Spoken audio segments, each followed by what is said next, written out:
السلام عليكم ورحمة الله وبركاته. ازيكم عاملين ايه؟ النهارده هنعمل اول فيديو لتجهيزات رمضان. كل سنة وانتم طيبين.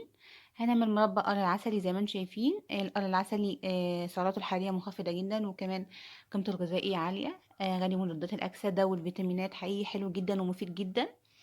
الأولاد كمان، الأولاد الصغيرين والكبار كمان.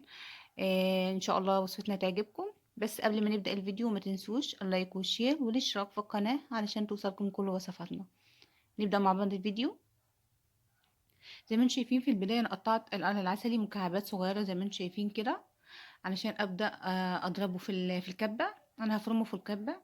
لو حابين نقطعه مكعبات، الموضوع ده حسب رغبة كل واحد، يعني حسب ما تحب تعمله او شكله يبقى عامل ازاي تقدر تقطعه. ممكن في ناس كمان ممكن تبشره عادي، ممكن نبشره بالمبشرة.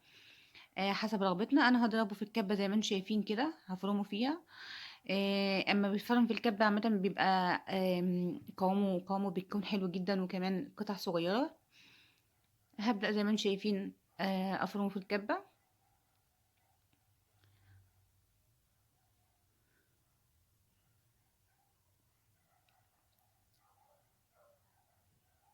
شايفين الفرم عامل ازاي؟ حلو جدا جدا. وهفرم كل الكميه اللي موجوده معايا بنفس الطريقه.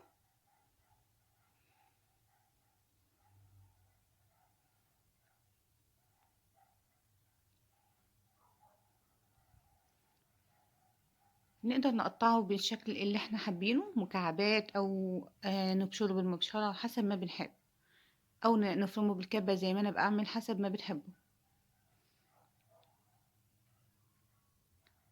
هخلص كل الكمية اللي موجودة معايا بنفس الطريقة. هكمل كل الكمية زي ما انتم شايفين. انا مقطعة مكعبات ما تكونش كبيرة اوي عشان خاطر ما تكونش برضو صعبة على الكبة.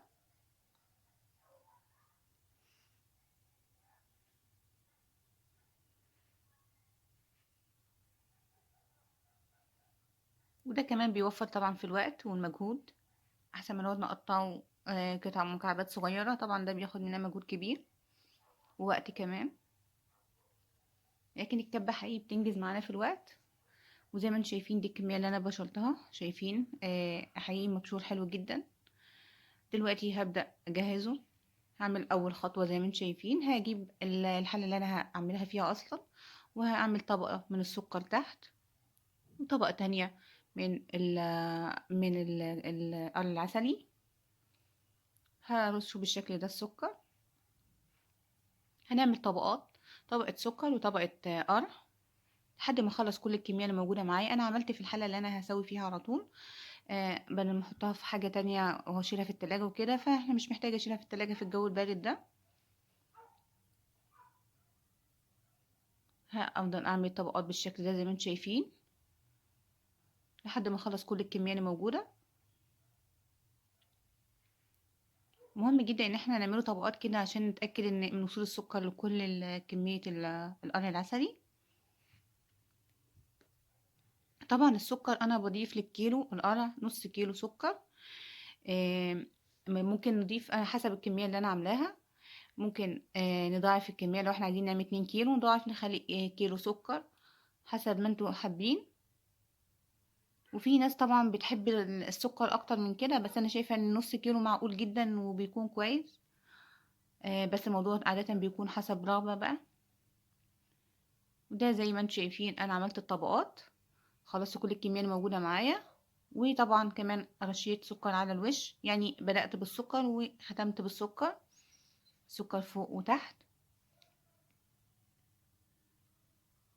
ودلوقتي هغطيها واشيلها في مكان بارد. طبعا الجو كل الاماكن باردة دلوقتي. لحد تاني يوم انا هسيبها لحد تاني يوم، وبعد كده هستخدمها. هبيتها ليلة بالشكل ده، القرع والسكر مع بعض. طبعا زي ما هتشوفوا دلوقتي القرع بينزل المية بتاعته، فمش بنحتاج نضيف له لا مية ولا اي حاجة. هنشوف مع بعض.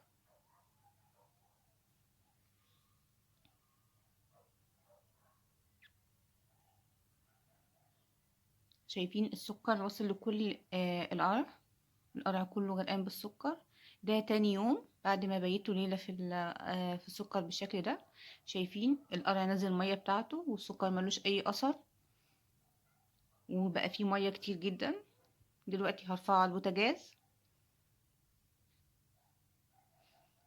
وناخد بالنا كمان واحنا بنسوي المربى ان تكون الحلة كبيرة، ما تكونش صغيرة عشان بتفور طبعا مننا، نحتاج ان احنا نعملها في حلة كبيرة. طبعا في البداية انا هعلي عليها النار، والاول ما تغلي معايا وتبدأ تغلي كده وتفور هوطي عليها النار، اخلي عليها النار هادية بحيث انها تستوي.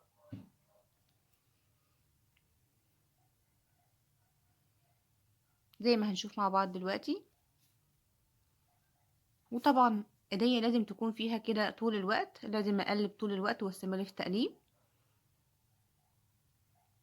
كل شوية طبعا اقلبها.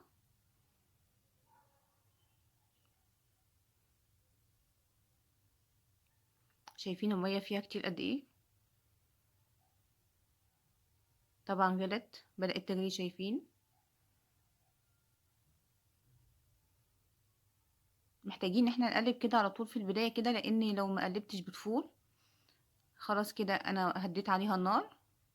بعد ما غلت كده بدأت اهدي عليها النار، وهبدأ اضيف لها عصير الليمون. زي ما انتم شايفين انا بضيف للكيلو عصير ليمونة، عصير ليمونة سليمة. انا عاملة هنا 4 كيلو، ممكن نعمل حسب الكمية اللي احنا هنستخدمها. نضيف للكيلو ليمونة، عصير ليمونة واحدة يكون كفاية قوي. واقلب زي ما انتم شايفين. لازم كل شوية طبعا اقلبها، يعني ما ينفعش اسيبها كده على النار وانساها، لا لازم ابقى متابعاها طول الوقت واقلبها طول الوقت.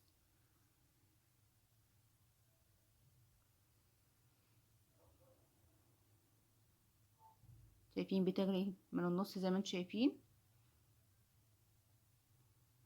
لو انا ما قلبتهاش ممكن تفور، فمهم جدا ان احنا نقلبها طول الوقت. شايفين حتى وصل الفوران لحرف الحلة، فمحتاجين ان احنا نقلبها طول الوقت في البداية كده.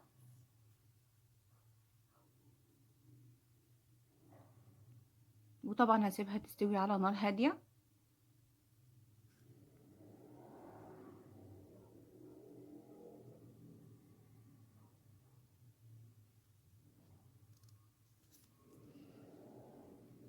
زي ما قلنا ايديا لازم تبقى فيها طول الوقت، كل شوية اقلبها بالشكل ده.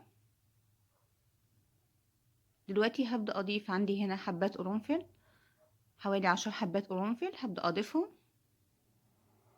وهقلب. القرنفل بيدي نكهة حلوة جدا، المنكهات دي مهمة جدا وضرورية. بتدي نكهة حلوة جدا جدا المربى، وعن تجربة حقيقي بتخلي طعم المربى حلو جدا. كمان هضيف معلقة كبيرة قرفة.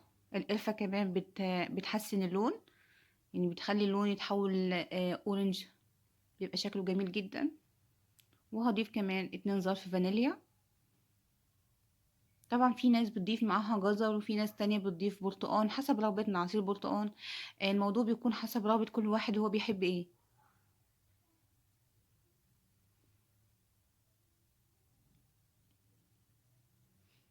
وهقلب طبعا. هكمل تقليب عشان القرفة تتوزع في كل المربى.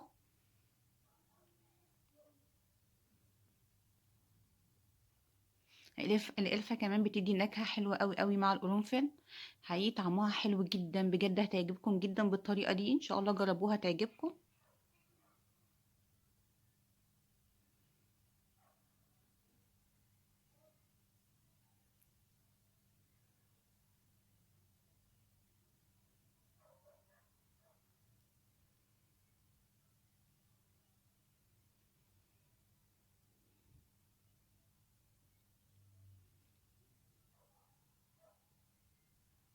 طبعا انا مهديه عليها النار. زي ما انتم شايفين بدأت تستوي كده، تقرب من السوا. انا طفيت عليها، هديت عليها النار.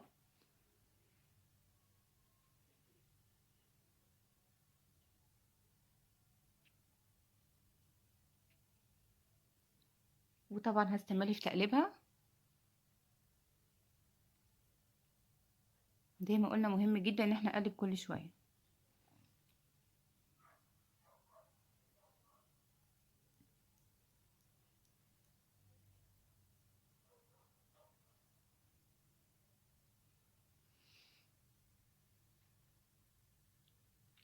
هرجع اقلب تاني. شايفين خلاص قربت من السوا.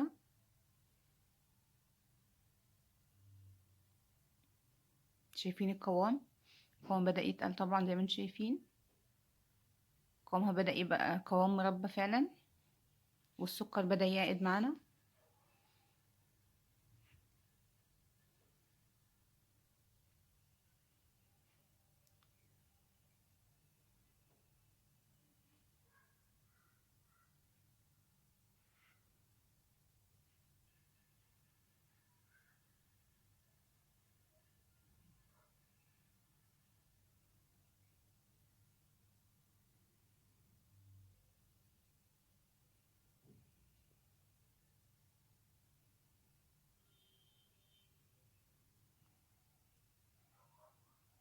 هستنى عليها لحد ما تستوي، بعد كده اعمل اختبار سوى المربى.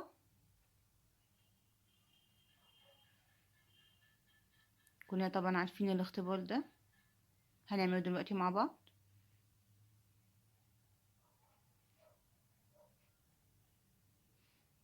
شايفين هي فعلا كده استوت. انا هبدأ احط زي ما انتم شايفين معلقتين، ما تحركش، ما فيش اي، ما تحركوش لبعض. شايفين حركت صباعي فيها الخط اللي انا عملته زي ما هو، المربى ما اتحركتش فيه كده، دي علامة السوا كده، المربى استوت معانا. دلوقتي هبدأ اضيف الجيلي. عندي هنا ظرفين جيلي، جيلي مشمش طبعا، كمان بيحسن اللون، بيخلي اللون احلى بكتير. وهقلب زي ما انتم شايفين.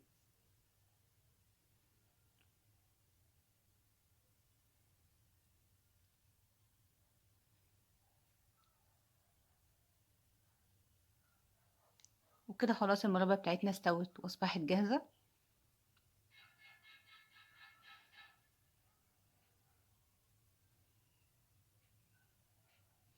الجيلي كمان بيحسن اللون والقوام.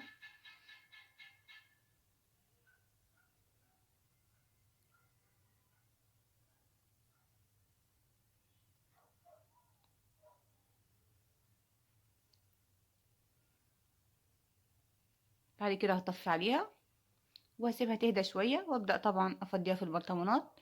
زي ما انتم شايفين طبعا البرطمانات دي قبل ما افضي فيها انا عقمتها كويس قوي في الفرن. وبعد كده انا حطيتها على فوطة مبلولة زي ما انتم شايفين، وفضيت فيها المربى. المهم انها تكون فوطة مبلولة او مبلولة كده علشان البرطمانات ما تتكسرش مننا، لان طبعا هنفضي فيها المربى سخنة زي ما انتم شايفين.